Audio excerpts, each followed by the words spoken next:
Welcome to the Narrate podcast, where we aim to tell God's story with our lives. We'll be continuing to post the Sunday message each week, but we want to dive a little deeper and offer some content to supplement your life with God, and that's where our Beyond Sunday series comes in. Join Adam and Narrate staff as they provide thoughtful discussions, ideas, and interviews that go beyond the message you'll hear on Sunday. All right, hello. So I get to sit with Adam today and talk about something that some of you might know about. We've kind of like teased this out in a few places. The owners meeting, we have a slide up in the announcement loop for Sunday morning. But Adam has written a book. And with lots of help. Yes, with other people involved. But yeah, there's a book coming out soon in a couple of weeks. And so thought it would be nice to sit down and just talk more about how that came about, the process, what it is, kind of the hopes for it moving forward. So where do you want to start? Do you want to start like how did you get here to the point where you wrote all of this into a book? Yeah, I feel like we backed our way into it because I think this starts when you came on staff, and then you had this idea, the Beyond Sunday thing, and I forget which comes first, but I think I realized like I had more to process than any single one person could be expected to attend to. But also I had this desire to continue to educate people around what is this thing that I was doing and why did I become smitten with Anglicanism. And so I think before I wrote anything, I started recording, as I recall.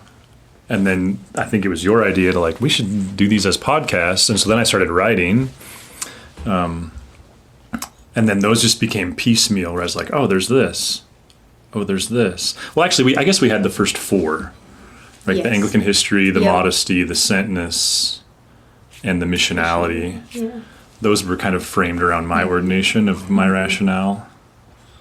And then I just was slowly like adding little things. Slowly finding more things to process and things to work through, and then they just kind of became episodes. Yeah, I mean, because even the 39 Articles chapter in there, which isn't particularly long, I think I only wrote that. I know I only wrote that in January. There was just like, oh, there's another thing that we should probably include in there. And we got that question at the owners meeting. So, So yeah, I think it just... So I guess we would have started working on it in 2024, started putting it into written form, coalescing it. I never really knew what would become of it. Yeah. So if you haven't seen any of this yet, this book is called It's a Big Tent. And give us the what it is, what it includes.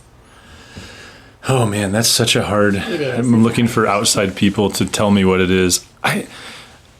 I liked the way Hannah said it a few weeks ago, where she said, I think we may have created the very resource that we couldn't find.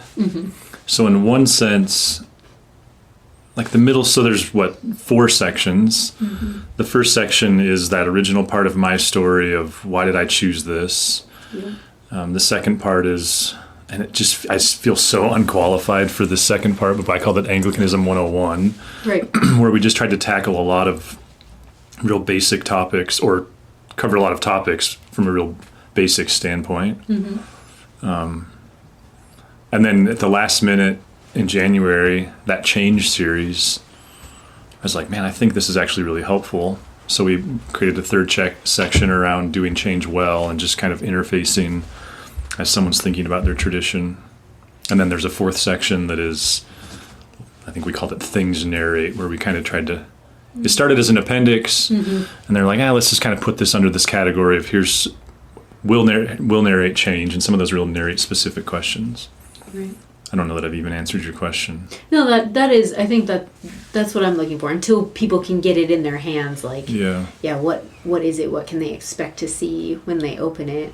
Because I think I love that you started with the your story piece, because that's where this all started, was your ordination and kind of your discovery of all of this stuff. And then the second section, or whatever part that you call that, where you talk about different pieces of what is Anglicanism, it's really approachable, and I think that people will enjoy reading it because it's like it's the handbook that we were looking for when we were all talking about this, and it's funny because everybody has kind of said that in their own words that like we were looking for something like this when we were having discussions as a staff and bouncing ideas off each other, and so I kind of hope that people will.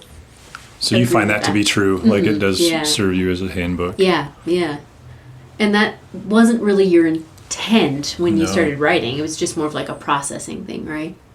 Yeah, I think so. I mean, even the lectionary chapter would be an example of that, where you and I spent, I don't know how many hours trying to figure out, like, what is this? What is the lectionary? Why are they all so different? And that's why I think, like, the book comes about so genuinely, because it's, like, it's not, like, this, like, academic, look how much I know thing. It's more like, this is what I discovered as I was looking through this stuff and what resonated and why, but then here's some of the history, which is also really interesting and helpful.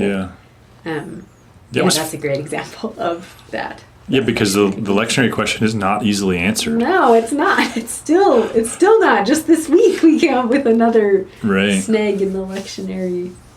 Yeah, because in this case, what we're talking about is there's the daily office, which is like what you would use personally, and then there's the Sunday version, and I forget the technical language, that's for like religious holidays and worship, public worship or something. Holy days, or I don't know the wording, but So it's just, I guess that is how the handbook, I like that phrase that you used.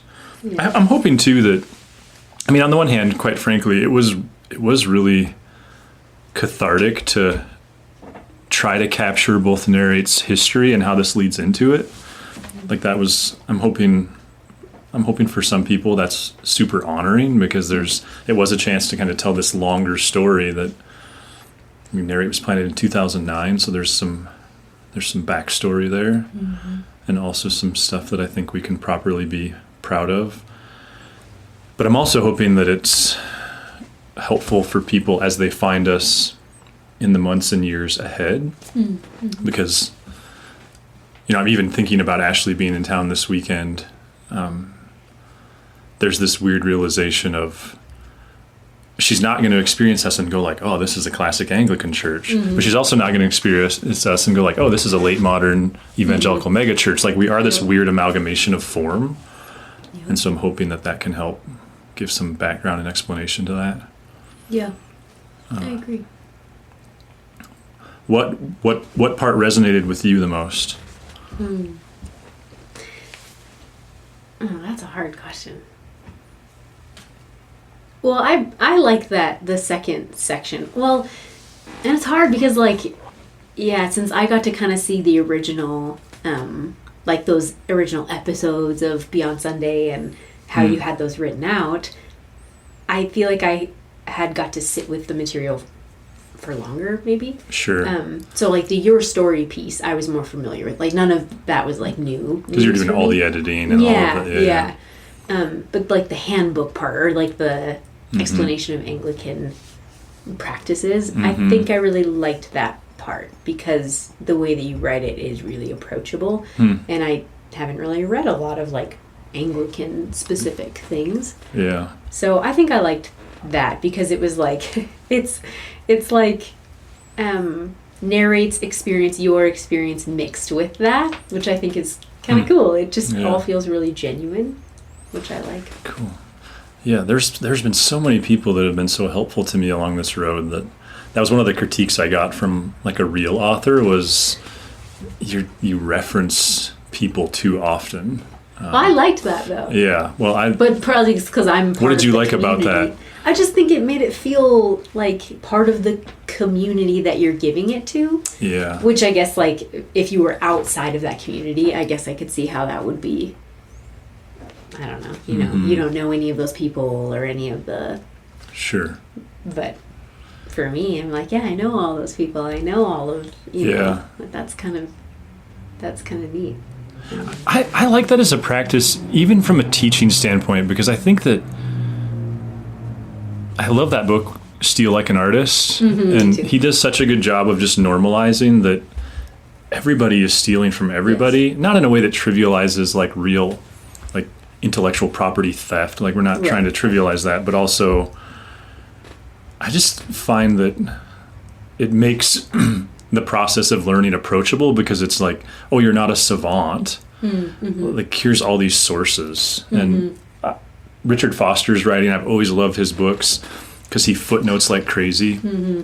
And I love that he doesn't bury the footnotes in the back where nobody goes to them. They're like on the page. And so that was also an intentional effort of just kind of going like, this is just the result of a lot of time and a lot of resource from other people. This isn't. You have conversations, relationships. Yeah. Yeah, I think that's important. And part of that Steal Like an Artist book, don't they talk about that? It's kind of like a compliment and a piece to relationality too. If you can be like, yeah, I valued that conversation so much, or that information that I learned, that I'm using it, to inform what I created, which Sure. is a compliment. Yeah, you hope so. I mean, I hope so. I remember years ago, there was one of my very favorite communicators ever did this brilliant series. And then in grad school, I was introduced to this little thin book put together by some really obscure Quaker guy. I can't even think of his name. Walter Wink, maybe? Anyway, and it was, there were like 4 chapters in this book. It was probably an 80-page book, and it was the outline of this guy's series. And the guy had never referenced him.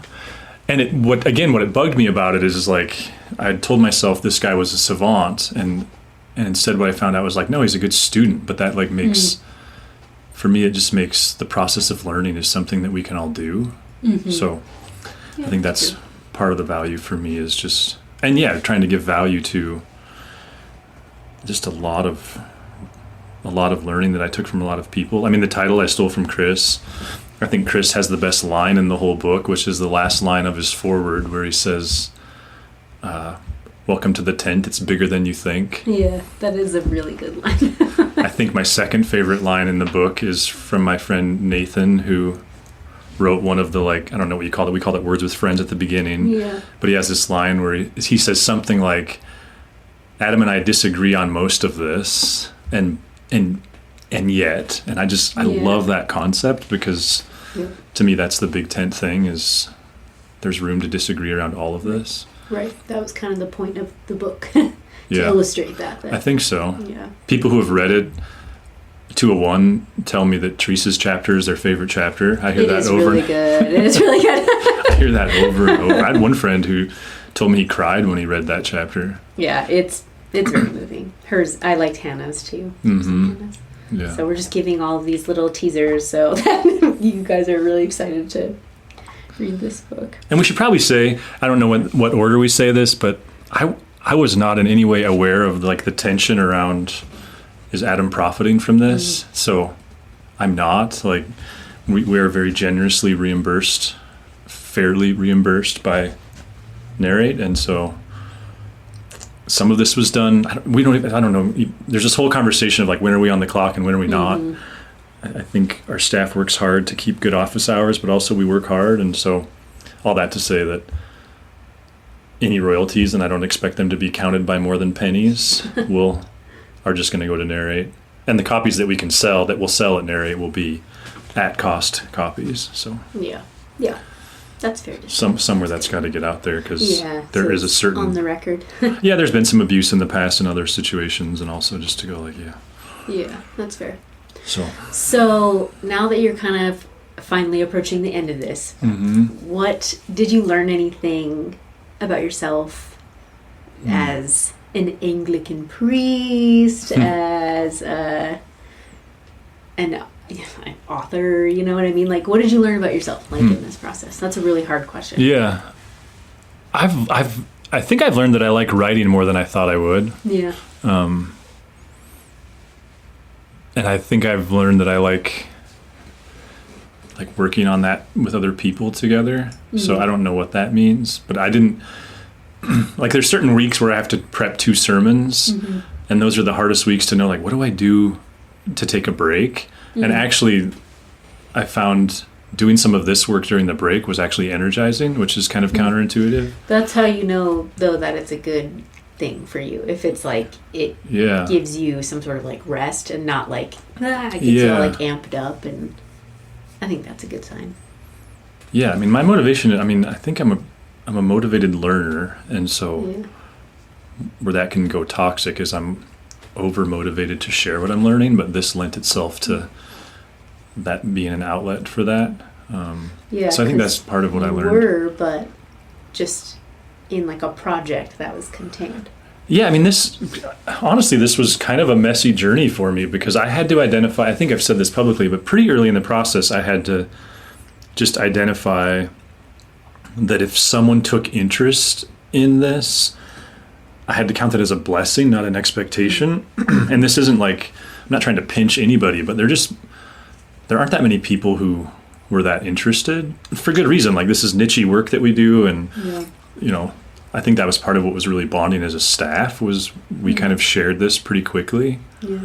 But this gave me an outlet I had to figure out a way to process this without it just dominating, or just without getting frustrated that more people didn't care.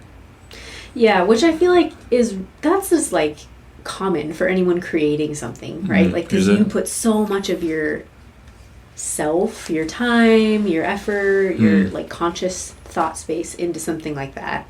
So I feel like it would be really hard not to like take that personally, I guess, is the way to see it. But I think the other thing that comes to mind when you ask what did I learn is like Anglicanism. I remember saying to this pretty early in it might have been like our first phone call after he was like, you should read this book. So back in, what would that have been, 2022. And I remember I said something to him like, it seems like at its best, kind of Anglicanism allows you to pick and choose, and at its worst, it allows you to pick and choose. But actually I think what it was that Anglicanism, and this is what it was Anglicanism seems to embody the best and the worst parts of Protestantism, because it is a really big tent. And so I was just having a conversation with a friend on Monday who kind of has learned all this out of context, isn't a part of Narrate, was coming through town, and he kind of kept saying like, well, this is Anglican and this is Anglican, in really positive terms. And finally I was like, okay, but you got to understand, like, there's lots of Anglicans who would say that, like, that's not Anglican. And there's lots of Anglicans that would say, I'm not Anglican. And that's what I love about it, but it's also what lends itself to being kind of a mess. Yeah, that's fair. But that for me is, I feel like we come back as a staff often to this, like, we're trying to do addition, not subtraction. Yeah. I still love everything I learned, most everything I learned from Harvest and Faith Chapel and Journey and who we were in our early years. I'm just hoping we've just found something to add to it. Right. So yeah. All that was validated, I think, in the process. I also learned that I hate petty detail, like editing. Oh my gosh, I despise. Like, I can't even get myself to. There's sections of the book that I haven't read for over a year because I just can't get myself to even want to read them. Because every time I sit down and start reading one again, I start rewriting it, and so. Oh yeah. Oh. So, Cora Wenzel, is that how you say her name? Is it Wenzel? I think so. She's been really, really, actually going all the way back to the beginning. Like, when I first started producing this, she would we learned that, I think you introduced me to her, to that notion that she loves to edit. So she's been really helpful. There's been others who have kind of helped glance through it, look at it. But you got to say the thing about Cora finding stuff that, what was the thing about, like, AI looked at it, or someone looked at it and then she found, like, well, this was a couple versions ago, but she had gone through it all again, and then I uploaded it to Kindle, and this was before I had to stop. Right, I uploaded it to Kindle, and I think there was like 27,000 words at that point, and Kindle found one typographical error. Like, that's how good of an editor she has been so helpful. I just remember being so impressed when you told me that. Yeah, and I don't. Yeah, and she's like, anyway, it's been. I think I'm hopeful. It's been fun for her too, but she's been very responsive. Yeah, that's very kind. Because not everyone likes to look through a book with a red pen and figure out missing indents and I wouldn't mind it, but I'd be horrible at it. Ugh. Plus, I learned that when you have a list of 3 things and you separate them with the commas, I forget what that's called. Oh, yeah. All the English people will know. That dates you. That makes you old. Only old people do that. Only old people do what? the comma, if you have a list of 3 things and you separate them by commas. Yeah. That's like not what are you supposed to do? I don't know. Marley and Shannon were talking about it. Oh my gosh. Well, yeah, now it's only 1 space between sentences. Yeah, yes. Things like that I'm like, well, I would just date myself if I tried to edit. I think, yeah, some of that's done automatically now, I think. Yeah. Yeah. You hear people talk about writing books and they liken it to really large metaphors, and I've never understood that. I didn't relate to it until the last few weeks of just this, like, the constant, because our process is, we'll like, okay, we think we got it, and then have Amazon send us a prototype, and then comb through that, and then you find a few things, and I really want this to be excellent. Like, invariably there'll still be errors in it, but yeah. I think one of the big questions for me is to what extent it's helpful. I think it was Bishop Todd who said, I think this will be helpful to people around Narrate and adjacent to Narrate. And that's where I'm curious, just from the handbook comment of course you feel like you've created something that's more broadly helpful than that. I'll be curious to see. Yeah. And then also when some of the big dogs read it and they're like, this isn't accurate. I mean, like Jonathan Warren Pagan, he was really helpful in some of this stuff. And wow. There's some technical stuff. How many different people, like ballpark, do you think that you've talked to? Well, that's where I feel guilty, is I don't think... I never did it with the intention of writing a book. Sure, yeah. But yeah, the number of people within C4SO has been a lot. The number of people locally. And then at one point Cora said, you should put together from all the references you give, you should put together a recommended reading list. And I started to work on it, and I was like, this is going to take me way too long, because there's a lot of book references in it. Yeah. Which I think in some sense was because in some ways this is the result of 25 years of reading and doing theology and leading church. And so. Right. So you didn't set out for it to be a handbook, so to speak, but now that it's kind of done, do you have a goal or a hope, or, I mean, you kind of started speaking to that, but what do you want the result to be for this? I want to help people around Narrate to the extent that they feel like they want to understand the story, to understand the story. I'm excited for people adjacent to Narrate who just hear the scuttlebutt. It kind of feels a little bit like a setting the record straight kind of a tool. Even Hannah and I talked about, I haven't done a good job of sitting down with my family, and I think they probably vaguely know that I went off to Austin and was made a priest, or whatever, but it's just one of those, I've not done a good job of bringing my family into that. And so I think I'm excited for the way that can just coalesce narrative. Yeah. Both for Narrate as a whole and for our staff and our community, and then on personal levels, like in some of my relationships with people from my own past who may or may not care or understand what I'm doing, to be able to go, here's the story. Yeah, and answer it in a way that's just so much more thorough than you can text or email or whatever, right. A little elevator speech. Yeah, because to me that's one of the most interesting things about Anglicanism that people seem to struggle with the most is, at its best, Anglicanism doesn't care if you become Anglican. Right. And Christians, Protestant or otherwise, there's no context for that. Yeah. So, I mean, we're still hearing it. Like, if Narrate becomes a C4SO church, do I have to become Anglican? And it's like, no. Yeah. So I'm hoping that this helps solidify that. Yeah. Yeah. Because to me, the win isn't the promotion of Anglicanism. To me, the win is the promotion of, like, big tent, kingdom stuff. Yep.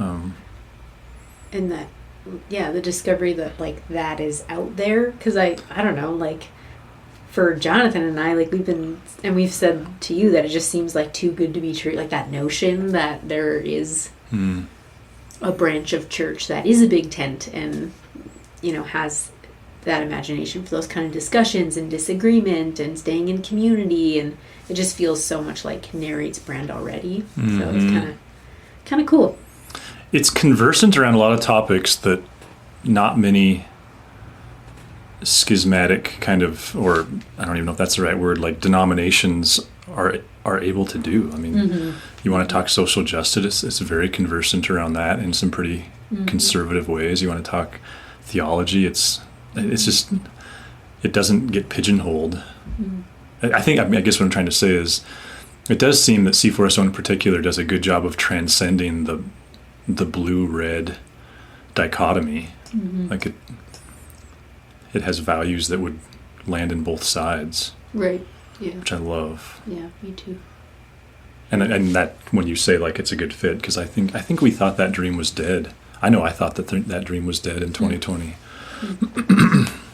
Excuse me. And I think for some it was and is, but to see how we've again become a growing church, kind of rallying around some of those same principles. I love that. Yeah, that is really cool. So timeline, what's the timeline moving forward? We probably just have to name that. I think we'll have it available on March 8th, which is the second Sunday in March. We might be able to over-deliver on that, but also part of what we're trying to do is get it in people's hands with enough lead time before Jeff is here. Jeff so Bailey. If you didn't get to hear that, Bishop Jeff Bailey from C4SO is coming April 12th. Right, yeah, he'll preach that weekend after Easter.